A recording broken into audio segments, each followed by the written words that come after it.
With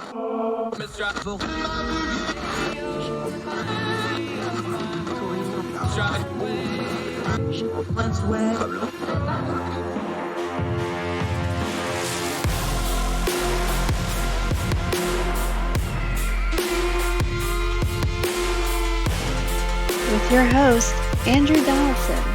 This is Heard Tell. Welcome back to Heard Tell. Did you miss me? Because I sure missed y'all a great deal. It is June the 7th, year of our Lord 2022. Continues to just roll right along, and we've missed you. So welcome back to Heard Tell. I'm Andrew Donaldson. Going to do a couple different things today. One is we missed the D-Day anniversary yesterday because there was no program. So we're going to do that in a very special way, cover one of the great speeches in presidential history. We'll cover that in a little bit. Great guest today, our buddy Michael Siegel, Dr. Michael Siegel, is joining us. We're going to talk about guns. We're going to talk about gun data. It's getting thrown around all over the place as people continue to debate guns, gun control, the Second Amendment, mass shootings. What's good data? What's not good data? What's a lot of noise? What's good factual basis to try to make decisions out of? He's dug through it. He's got a great piece out at ordinary-times.com about it. We're going to dig into it. We're going to turn down the noise on gun violence data and get to the facts with our buddy Dr. Michael Siegel. Also, we're going to cover a story out of the Buffalo shooting. I know Uvalde and some other things have kind of overshadowed that. Time moves along. We shouldn't forget those folks up there. Yet another case, things falling through the cracks. In this particular case, a 911 dispatcher has been fired for the way they handled their part in that awful massacre up in Buffalo. We'll cover that as well. We'll end the program. A somewhat melancholy note, but one of hopeful, a father raising awareness about suicide after he lost his own son to that horrible tragedy that suicide is to so many families. But first, we got to talk about me, which I don't usually like to talk about all that much, but we kind of got to. You may have noticed we haven't had a Heard Tell in a little bit since basically the middle of last week. Some of you may know, some of you may not know. Me being a writer and me doing media and radio and this program here, this is about my third or fourth career choice. I was active duty military for 12 years. While I was in the military, I developed some health problems that led to me no longer being in the military. One of those required a pretty extensive surgery that did not go well. In fact, we found out years later that surgery had actually been done very poorly. We can just be blunt and say it got botched. The surgeon screwed up. We didn't know this until years later. So after the military, I was working on my civilian career, puddling my way through middle management and enjoying it. I loved my job. And I got really sick. So in 2015, I got really sick, got into doing some treatment stuff. 2016, I went to Duke to have some surgery. It was during that surgery in 2016 that they found out just how badly the surgery in 2010 out in Vegas that the Air Force did for me had been botched and screwed up. I was supposed to have about 2 hours of surgery and maybe spend the night if it didn't go well. Ended up having 7.5 hours of surgery, being put in the hospital. 2 days later, I had to have another 5.5 hours of surgery because there was so much damage. I also had some extensive complications. So instead of having an outpatient surgery in 2016, I ended up spending 4, almost 5 months in the hospital inpatient, almost all of that at Duke. Had to have multiple surgeries. In the middle of all that, I had to have heart surgery because of the trauma from everything else that was going on. I had what was called a pericardial infusion. Had to have a cardiac tamponade put in. That's a heart surgery procedure to drain. Just a lot of fun stuff. Wound up on a ventilator for a while. I've wrote about this before, but I need to tell you all this to get to why we missed shows last week. Eventually, I had a kind of an old school surgery for GI called a pyloroplasty, which if they would have done that in 2010, we could have skipped a lot of this, but that's neither here nor there. Got that done, and thus that was the end of my working career because of things like the 70-pound weight loss. Had to learn how to walk again because I had a TBI prior when I was on the ventilator. It brought back the right side weakness that I had prior. I had to rehab that all over again. Anyway, long story short, I was left pretty disabled. So that was the end of me working a quote unquote real job. So that's when I took up writing and I got my Twitter account and I started expanding my world back out. I've wrote about this before. If you want to read it, you can. So things have been pretty good since then. I've had a pretty good run of good health. We've known, though, that at some point the GI issues that I have that are very severe were going to rear their head again. That's why I get scoped about every 6 months to a year, depending on how bad it looks in there. I was due for one anyway, but the GI doctor that I saw had just left. They were waiting on the new one. The appointment got canceled. Anyway, last Wednesday evening, not to get graphic about it, but I was throwing up blood, which is a bad sign for somebody with GI issues. So I went to the ER. My family took me to the ER. They found occult blood elsewhere, which means I had an esophageal bleed. They admitted me to the hospital, kept me a couple days. They did an emergency scope and found out what was going on in there. So to put a long story short on this, it was basically the Chernobyl GIF that everybody shares around. Not great, not terrible. The worst case scenario isn't there. There wasn't any spots or anything like that we always fear being in there, but conditions have worsened in there. It's not great. So we're going to do some medicine and some treatments and some other things for about 8 weeks, and then we're going to check it again and go from there. The reason I'm telling you all this is one is a lot of people just blew up my inbox and I appreciated all the outreach. It was very touching. Thank you so very much for that. But the other reason is this is probably not going to be the last amount of time on the show that I'm going to miss. There's going to be days where I just can't do it for a couple of reasons. One is there's probably going to be more procedures, which means anesthesia, which means, those will be days I may not be able to do anything. The other thing is I had to change the type of medicines I take. Sometimes some of those medicines, just to be blunt, I'm not in my right mind. They make you get brain fog. Some of them make me very, very drowsy. Some of them I just can't function correctly, and I can't give you the quality I need to give you if I'm taking that kind of medication. So we're trying to find a balance where I can still function, but obviously we're to a place where sometimes I just have to medicate and I don't have a choice. So I'm telling you all that for a couple of reasons. One is just I appreciate your support. I don't need any pity or anything like that. We still got it pretty good compared to a lot of folks. But I want you to know if we miss time or miss shows or whatever, what's going on, that's what's going on. My plan is to continue to work as much as I possibly can. I enjoy it. I love doing this. It's very fulfilling to get to do this. It's a privilege to get to do this. And we're going to do it as long as we possibly can. But we also have to be realistic. There's going to be days that I just physically cannot do this. So if I miss a show or miss a couple shows, or we have to do some fillers or do reruns or do a special or whatever, that's what's going on. I physically can't do it. It's not because I don't miss you or don't want to do it. I just can't that day or a couple days, or I may be in the hospital getting something done or whatever's going on. We'll do our best to keep you updated, especially on the social media. My Twitter account, Four for the Fire, the @HeardTell Show Twitter account. We'll keep you updated if anything major goes on. We'll put in place for folks to get information to you should anything happen with me, but I'm okay. It's just part of the process of life. You just work the problem. There's no reason to panic. But we wanted to update you because you give us the most precious thing you have, your time. We don't ever want to waste it, and we want to respect it. So I think you have a right to know these things. So I appreciate your prayers and support. Thank you for your concern, and let's get back to work. Some more Heard Tell right after this.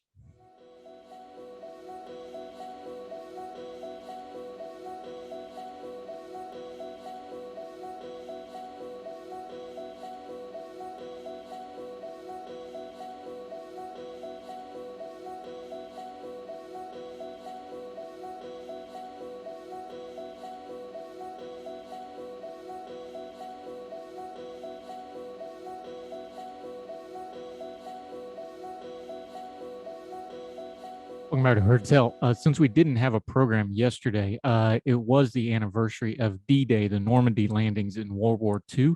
We didn't get a chance to mark that yesterday since we didn't have a program. We're going to do that today.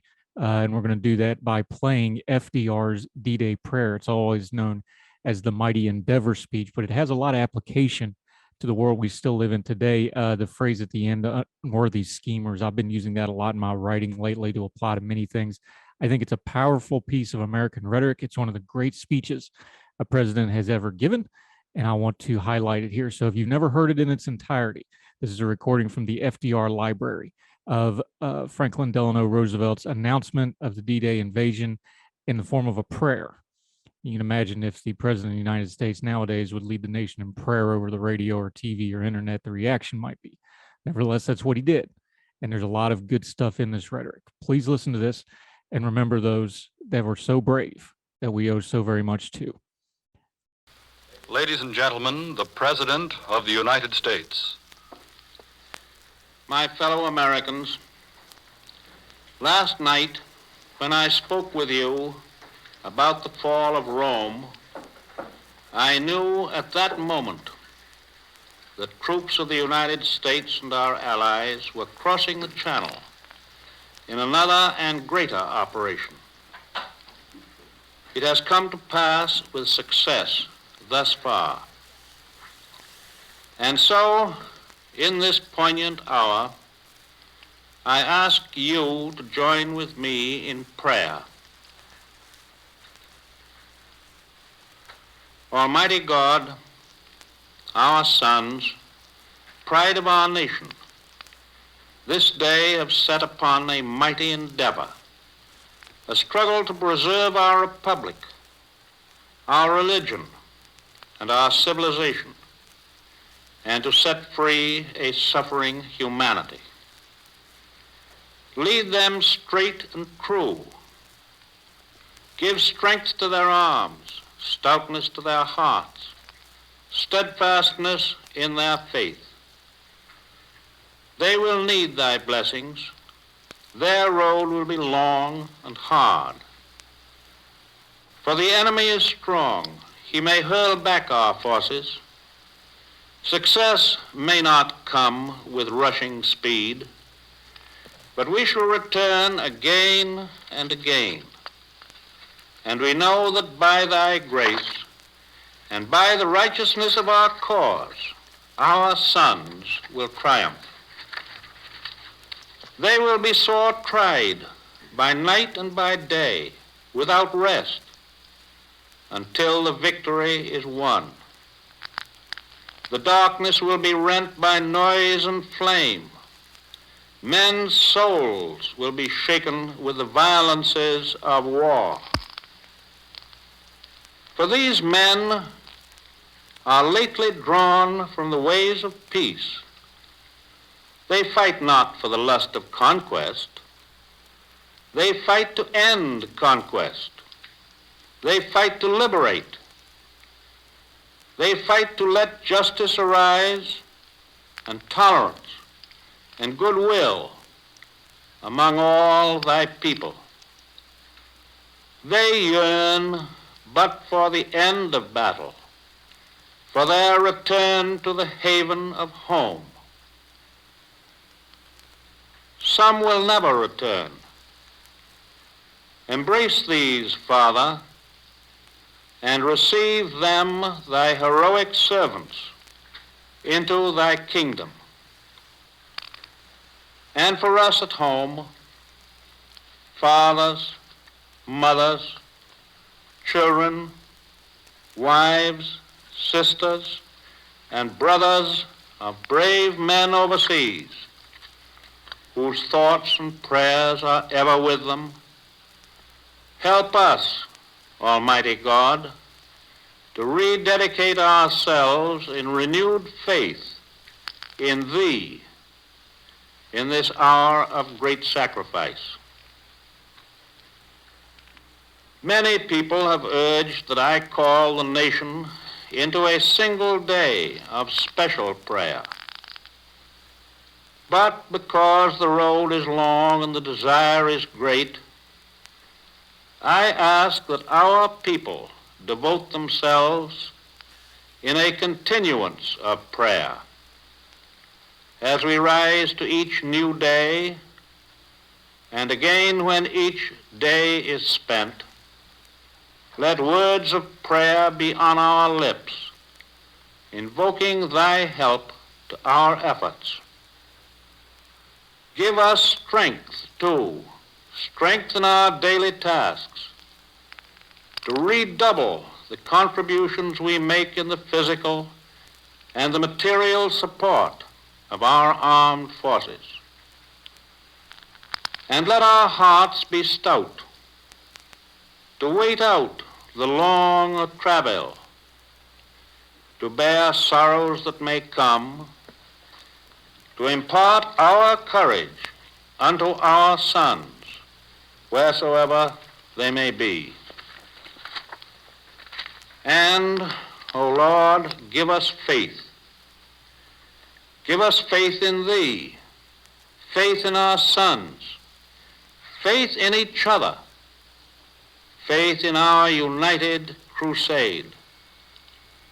Let not the keenness of our spirit ever be dulled.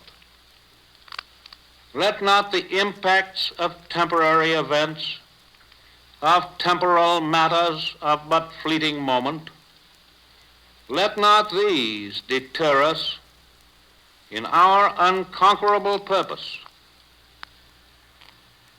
With Thy blessing, we shall prevail over the unholy forces of our enemy.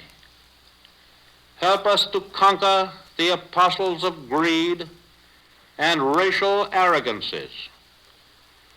Lead us to the saving of our country, and with our sister nations into a world unity that will spell a sure peace, a peace invulnerable to the schemings of unworthy men, and a peace that will let all men live in freedom, reaping the just rewards of their honest toil. Thy will be done, Almighty God. Amen. We'll continue with more Heard Tell right after this.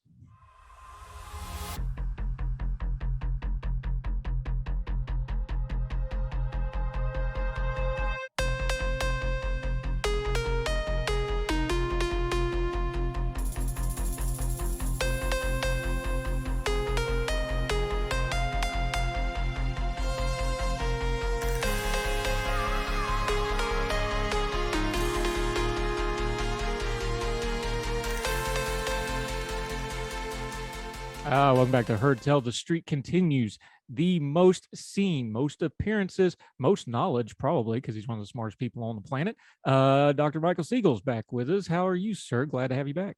I'm good. How are you doing? I'm fantastic. That's a mighty fine rocket you got behind you there, sir. Yeah, it's an artist's conception of the Artemis rocket, assuming we get there with the SLS and all that.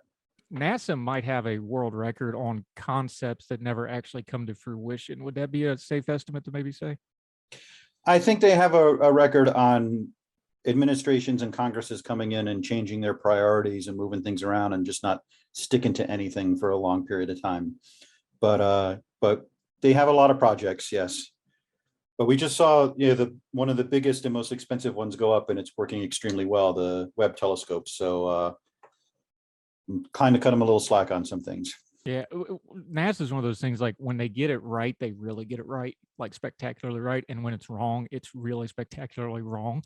Well, space is expensive. So if it works, it's great. If it doesn't, it's a huge cost. So yeah, it is.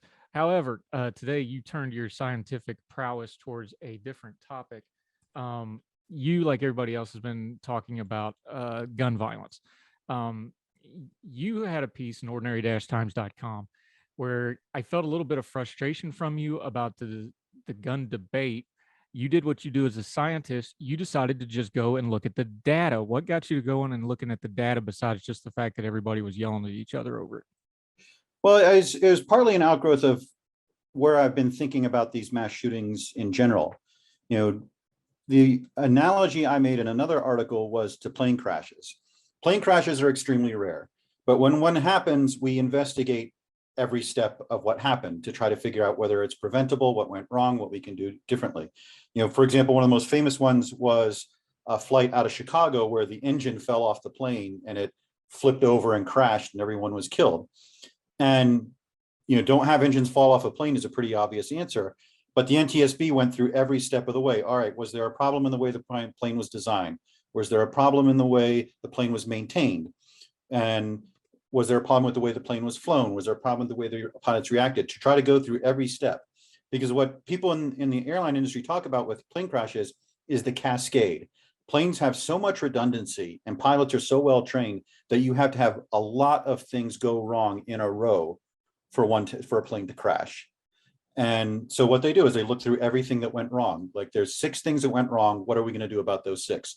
With the plane in Chicago, there was a maintenance issue with how they were maintaining the engines. They figured out, hey, we need to start inspecting these planes to look for cracks that may indicate another thing is going to happen. In this case, there was just a piece of bad luck that a hydraulic line was severed when the engine came off the plane. And also some training. The pilots didn't realize right away what had happened. And so they might have been able to still land if they'd had better training for a once in a lifetime event. And I thought about that in terms of when we see one of these mass shootings, it seems to me we're looking at single point failure. We're looking at, a couple of weeks ago, we heard a teacher left the door open. That turned out not to be true. But if a teacher leaving a door open is the difference between 19 kids dead and no kids dead, we have a serious problem. You have to look at these things as cascades. Did this person show mental health problems?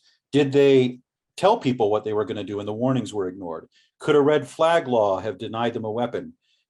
Could better security have prevented this? Could it have minimized it? We're focusing with Uvalde a lot on the police response, and we should, because it's looking like they really messed up, but we can't ignore all the steps that went up to that point. And so, I think we need to, the NIJ has a study out starting to look at these things systematically and seeing what they have in common. And like one of the things they found is that half of mass shootings, the mass shooter leaked his plans. He told someone what he was going to do. He put something on social media saying what he was going to do. And maybe if we pay more attention to that, we can prevent one. And, you want to be careful with that. You don't want to do what they did in one city where they arrested a 10-year-old and perp walked him because he made a stupid threat. You want to approach these more organically, but we need to start looking at every step of the way. People say, oh, it's mental health. Oh, it's gun control. Well, look at all of them so that you build layer after layer of security that stands between someone who's disturbed and a bunch of dead people. And, unfortunately, these debates have a tendency to devolve into gun control because people, a lot of people say we need to get control of the guns. And the other side sort of responds with anything but guns. And I think those are a part of it. I mean, I have my biases. I'm very pro Second Amendment, but I think that has to be part of the discussion. Since the discussion tends to revolve around guns, when I looked at that, I found that a lot of people are making claims that the data don't really support, or even if they do support, they're kind of out of context and need a little bit more of a broad view to get to the actual point. And one of the problems with an issue like gun control, when you look at the data, you can always find a study that will tell you what you want to hear, because there are thousands of studies out there, and you'll always find at least one study that says this will work, or this will not, or this is a waste of time. What you have to do is you have to sort of look at the entirety of the data and try to pull the signal out of the noise. Now, there's been 2 groups that have done that. The National Resource Council in 2004 did a meta study of gun control, and their conclusion was we need more study. There wasn't anything really clear that jumped out from the data. And a few years ago, the RAND Corporation did another meta study, and they did find some things work. They found, for example, that background checks are really good for reducing gun violence. They found that denying weapons to domestic abusers seems to be useful. They found that child safety provisions are very useful in cutting down gun deaths. Other policies are not supported by the data. And that doesn't mean they don't work. That just means we don't have the data to claim they work. And so to me, that was, I've been pushing the RAND study a lot because this to me is the first time we've ever looked at this systematically and said, okay, what works, what doesn't, and where can we go with that? Yeah, and before we get into the individual claims that you wrote about in ordinary-times.com, isn't a lot of this, because I've been thinking about it too, isn't this kind of an eternal problem when you really strip this down to, okay, what's the core problem here? Isn't this the real core problem that we have in a representative of we're trying to legislate an outlier that applies to the majority of folks? And anytime you're trying to legislate or write policy for outliers, you're always going to have a big mess on your hand because they're just that, they're outliers. But you've got to make some kind of rule for everybody.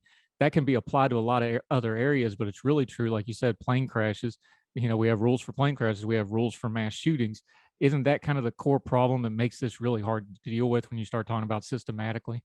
Yes, I think when you think in terms of policy, whether it's gun control, mental health, school security, when you think of that in terms of mass shootings, these things are incredibly rare. They're about 1% of gun violence. Now, I get into this in the piece that depends on how you define a mass shooting, et cetera, et cetera. But when we're talking about what most of us think of as a mass shooting as someone just getting a gun and blowing away a bunch of strangers, those are incredibly rare. The vast majority of gun violence is the day-to-day murders on the streets. And in fact, the biggest part of gun violence, if you want to call it that, is suicide. More people die from guns from suicide than die from killing other people.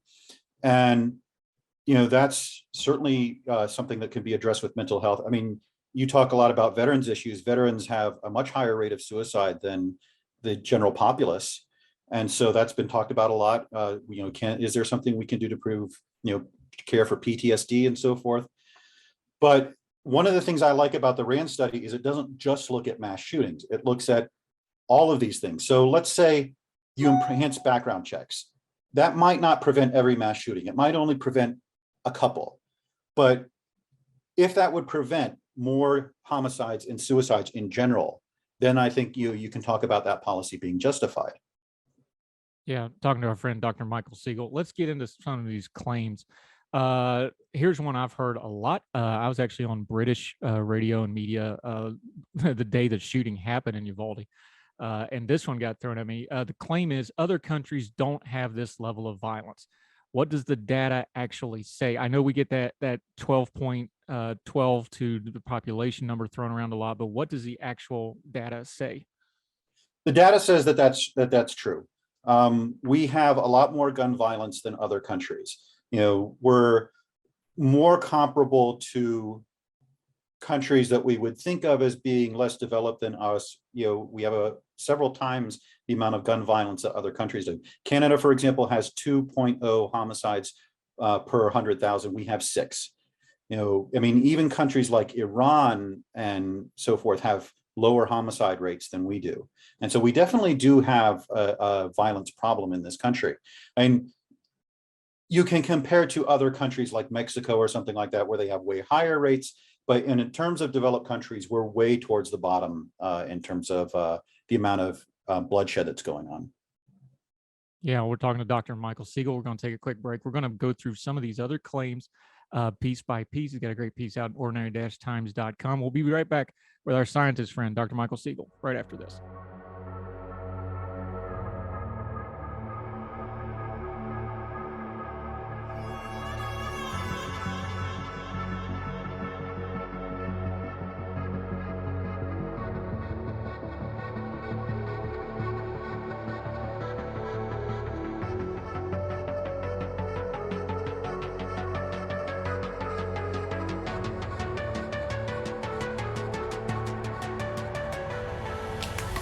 Welcome back to Heard Tell. We're again with our friend, Dr. Michael Siegel, talking a little science today because he's turned his scientific prowess towards the gun debate, what the data actually says down below all the noise and the hollering. Here's a claim I hear a lot. I feel it's probably, it's one of those that sounds one way, but then looks another when you look at it on a graph. The disparity is because the U.S. has so many guns. There's so much gun violence because the U.S. has so many guns. What does the data actually say about that claim, though? Well, on its face, that claim is true. If you look at other countries with gun ownership and violence, they sort of form a cloud of data points at one end of the scale, and then we're way off in both. We have way more guns and way more violence. But whether you can assume those things are true, that one causes the other, is a little bit trickier, because if you look at other countries, there's no correlation between the amount of gun ownership and the amount of homicide going on, and certainly not between the amount of gun ownership and the amount of suicide. South Korea, for example, has a way higher suicide rate than us and a very, very low gun ownership rate. And that's because of cultural issues that they have that high suicide rate. So you have to sort of take those out. But if you look at other countries, just leave the United States out and you look at whether there is a connection between gun violence and gun ownership, it really doesn't hold up that well. And so what you do is you say, well, other countries have low levels of guns, low levels of violence. The US is up here, therefore that's a connection. If you have one data point that's defining your relation, that's not really a relation. And I'm not saying that there's not a connection. There probably is, but that's not, you can't just say that without putting it into the context that we are an outlier in every sense of the word. We have way more guns than other countries. We have way more violence than other countries. We're sort of a data set of one compared to the rest of the world. And just some basic, if you're teaching a basic science class, a data set of one is always going to kind of be iffy when you're trying to make some kind of a conclusion, right?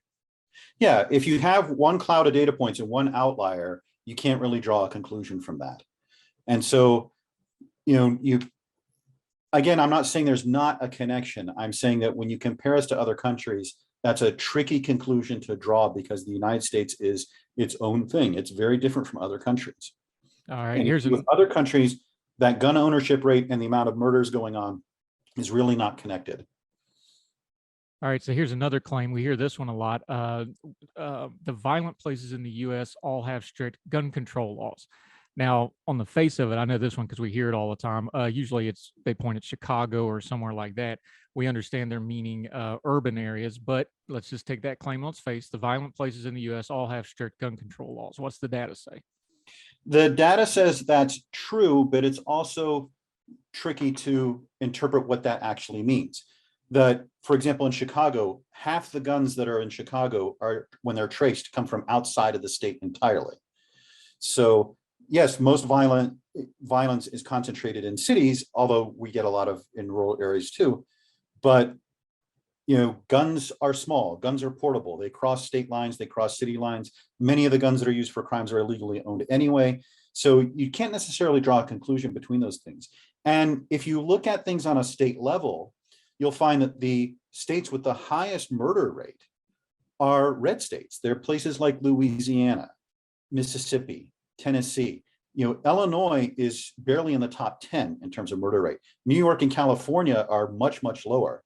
And so you can't really say that places with more gun control have more violence, because when you look at things, it's not that clear at all that you have those things.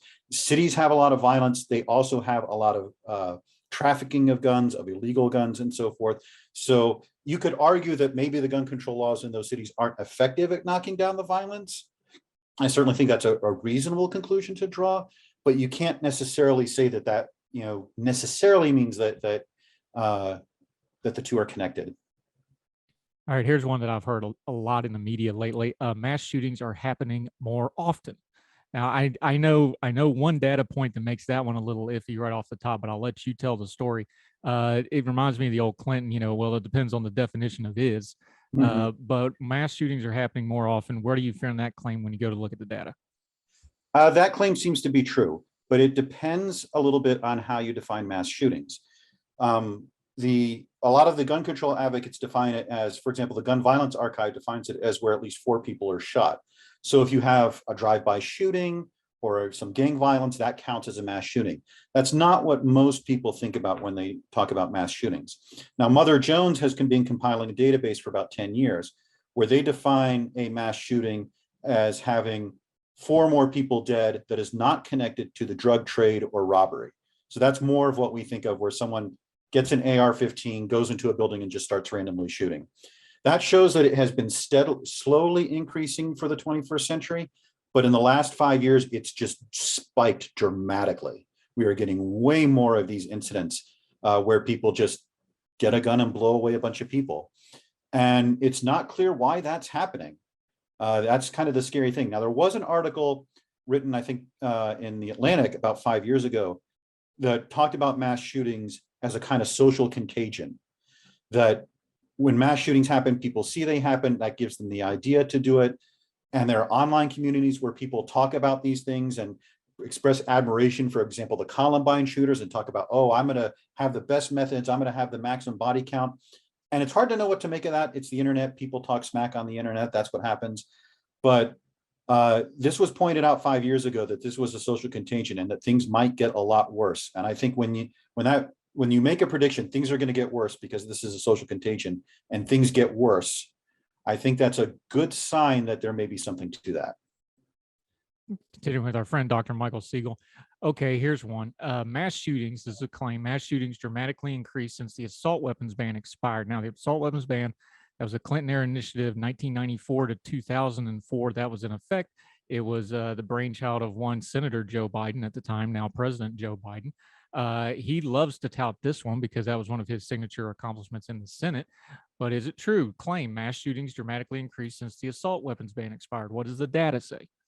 I would say that's not really well supported by the data. We had plenty of mass shootings when the assault weapons ban was in place. Columbine was a mass shooting, and that happened while the assault weapons ban was in place. After the assault weapons ban expired, you did see this slow increase, but it was a very gentle increase. It's really in the last 5 years where things have spiked. Now, maybe you could say that's because the assault weapons ban expired. I don't think so, since it started about 14, 15 years after that. There are a few papers that make this claim that violence went up dramatically after the assault weapons ban, but the bulk of research and what's summarized in the RAND study is that the assault weapons ban had a low or minimal effect on violence. And mainly because most of the gun deaths, most of the gun violence in our society involve handguns or rifles, and handguns especially are just dominate. So assault rifles, even at the peak of the ban, were only a few percent, and even now are still only a few percent of gun violence. All right, here's another good one, just because of the way it's phrased. Claim all the studies show gun control works. All the studies never show anything. You can find studies that will say that smoking does not cause lung cancer, even though it's one of the most robust scientific results out there. Sometimes you get bad data. Sometimes, especially when you're talking about 50 states in this country with various gun laws, and especially because gun violence isn't monocausal. It's not just that guns drive it. There are other things that drive the amount of gun violence going on. And so it's very, very difficult to pick out what policy, what change is causing what thing to happen. And so I think that again, referring back to the RAND study, that's the most comprehensive one. That's the meta study. That's the one that tries to filter the studies, figure out which ones are garbage, throw those away, figure out how to weight them and so forth. And they do show some policies work. As I said, background checks, very well supported by the data. Other things, very well supported by the data. But they don't show that it has a huge dramatic impact. We have these sort of camps where some people want to say gun control doesn't work, and some people want to say if we had gun control like Europe, we'd have European violence rates. I don't think either of those hypotheses is supported by the data. There is evidence that some gun control works, background checks in particular, child safety laws, those things do seem to be supported by the evidence. But even then, that doesn't show that if we pass those kind of laws, we would get down to European style gun violence. Now, there's a couple more in this that you wrote about these different claims. I'm going to skip down to the last one because it's one we hear a lot because, we have time limits here. Australia banned miniguns and their homicide rate went down. That's the claim. What does the data say? This is true, but you have to look a little bit at a different picture. After Australia had their big gun ban and buyback of guns, their homicide rate dropped 40% over the next 10 years or so. But that happened everywhere. The United States saw a 60% drop in homicides. The UK saw about a 50% drop. France saw a huge drop. Every developed country from the mid to 90s to the early 2000s saw a huge drop in murder and gun violence and crime overall. No one really knows why that happened. There are a lot of theories about there. One I'm kind of partial to is the lead theory, that lead in our environment. In the 1970s, 80s, we started getting rid of lead, and lead does damage the brain, hurt impulse control. And so one of the hypotheses is that as the amount of lead dropped, the people's ability to think through the consequences of their actions, violent tendencies were diminished, and that was happening worldwide. I'm not completely sold on that hypothesis, but it is one that a lot of people put credence to. But yes, Australia saw a drop in crime. Everywhere in the developed world saw that same drop in crime. Australia was not an outlier. They didn't see a way more drop in crime than the United States did. In fact, they saw a little bit less than we did. So, correlation is not causation. Just because you do something does not mean what follows is connected to it. Sometimes it is. It's a good place to start. But when you put Australia's crime stats in context with other countries, it really doesn't show a dramatic impact. So to kind of wrap all this up with our friend, Dr. Michael Siegel, one thing we do know all of this data says, although it's desperate data, it does all say that there's not going to be one single piece of gun legislation that fixes all of our problems with this mass shooting. Is that accurate to say with the data that you're seeing? I would say that would be very accurate. I would say that there seems to be evidence supporting improving the background check system. There seems to be data supporting red flag laws, although those are very early, so it's hard to tell. There seems to be data supporting child safety provisions. But again, think of it as the airplane crash model. We're trying to put layer after layer after layer that goes between someone and committing a murder or committing a suicide for that matter. And so we can't think of this as a one size fits all. We can't think of this as this one policy is going to solve this problem, or even this group of policies is going to solve this problem. We have to think of this as step after step. It is mental health. It is, possibly gun control. It is better security. It is looking for warning signs. It is better monitoring of social media. All of those things combined will help. The analogy I used in the piece was that, a single thread of twine won't hold up a basketball, but if you wind enough together, you can hold up a piano. One policy is not going to drop our huge rate of homicide and suicide, but a whole bunch of policies in different areas that work together, that put layer after layer between someone and a death, I think those can help.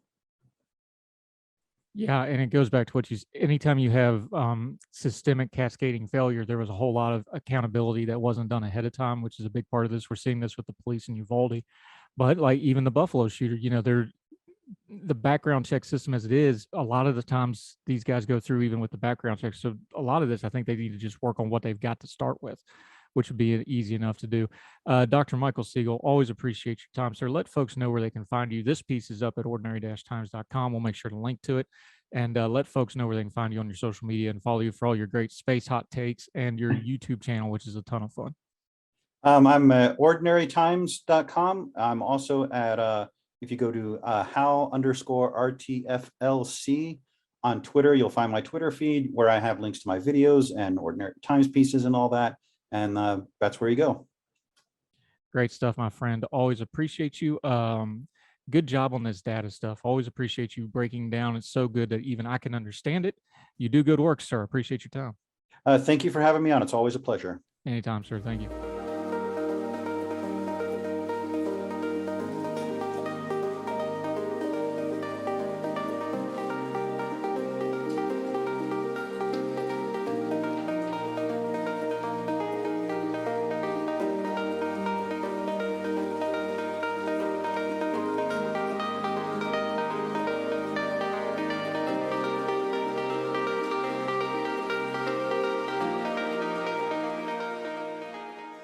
Welcome back to Heard Tell. This is infuriating. Let's go back to Buffalo. Of course, the tragic shooting at the Top supermarket there. This is from the Huffington Post. A 9/11 dispatcher has been fired after allegedly hanging up on a store employee who called for help during last month's mass shooting in Buffalo, New York. 10 people were killed and 3 others injured in what authorities described as a racially motivated hate crime at Top's Friendly Supermarket on May 14th. The 18-year-old shooter was arrested and targeted the supermarket, which serves a predominantly Black community. As the terror unfolded, an assistant manager at the store dialed 911 to ask for help. Instead, the shooter survivor said she was yelled at by the dispatcher before being hung up on. Quote, she said she was yelling at me, saying, "Why are you whispering? You don't have to whisper," Top supermarket assistant manager Letitia Rogers told the Buffalo News. And I was telling her, "Ma'am, he's still in the store. He's shooting. I'm scared for my life. I don't want him to hear me. Can you please send help?" She got mad, hung up in my face. Erie County, which oversees the 9/11 call center, previously told HuffPost last month that the call has been investigated and that the dispatcher was placed on leave. But on Friday, NBC News reported that the dispatcher, who has not been identified but worked as a dispatcher for 8 years, has been fired. The individual, who was subject to a disciplinary hearing yesterday, is no longer employed as a police complaint writer for Erie County. Spokesman Peter Anderson told NBC News. On top of this, we also have more reporting now that this individual was well known to be a problematic, not only the previous threats when he was in high school to do some kind of an event with his high school, he had been held by authorities for almost a day and a half, who released him thinking there was no further action they could take. With the Buffalo shooting, in which we'll find out probably in the Uvalde shooting and a lot of these shootings, there was a whole lot of slipping through the cracks, people that knew, people that were aware, and things that didn't get done. While we try to figure out what we can do about these mass shootings, there's a lot we can do about the processes that seem to keep happening over and over on these, slipping through the cracks, not identified, not told, people not doing their jobs when they brought information, like this 9/11 dispatcher, like the police in Uvalde, like special help. There's all kinds of little pieces to these things. We go back through them. Everybody's got to do their job and everybody needs to be accountable. That's where you start with a big problem. We can't solve it with one or two things, but you might be able to prevent it with a couple hundred little things. More Heard Tell right after this.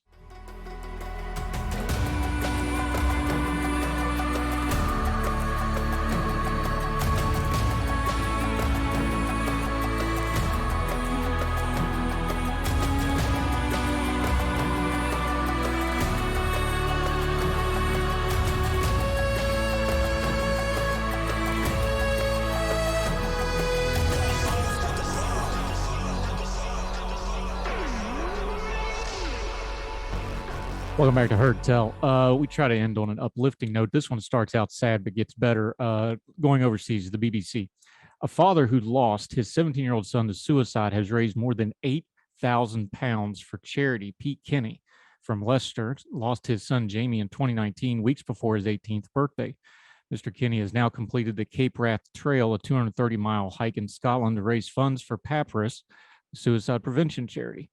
He said, if we can help just one family going through the loss of a child this way, it will be worth it. Mr. Kenny said Jamie's death had come completely out of the blue. I can't tell you how devastating this is, not just for us, but for our families, friends, neighbors, and his friends as well.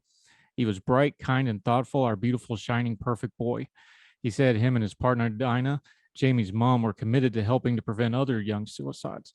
Mr. Kenny began his epic trek in northern Scotland on 6 May. We went into the Highlands a lot as a family, and Jamie loved the outdoors. It seemed a good way to honor his memory and raise money as well. He said he also plans to raise funds by running in the London Marathon in October. It'll be my third marathon, certainly my last, and honored to run in such a big event with Jamie's memory and help others. We will always carry the weight of Jamie's loss. That deep sadness won't leave us, we know, but we can honor his memory and help others along the way. That will feel as if we're making a difference. Ged Flynn, chief executive of Papyrus, said, we would like to say a big thank you to Pete and all those who support his fundraising, which will help us continue to give hope to young people who are struggling with life. We'll link to that in the show notes like we always do. Make sure you're checking on each other. You never, ever know how someone's doing, and it only takes them a few moments and a one stray thought to do something permanently damaging to them and their family. Make sure you're checking on each other, taking care of ourselves and our families and loved ones. That'll do it for Heard Tell today. Thank you so much for joining us. We've missed you. Glad to be back with you. As long as we're able to do these, we will continue to do them. Sure is good to be back with you. So until we talk to you again, wherever you are, across the street, around the world, we hope you're well. We hope you're well fed. We'll talk to you again soon on Heard Tell. All the music on Heard Tell is provided under a Creative Content license from monstercat.com.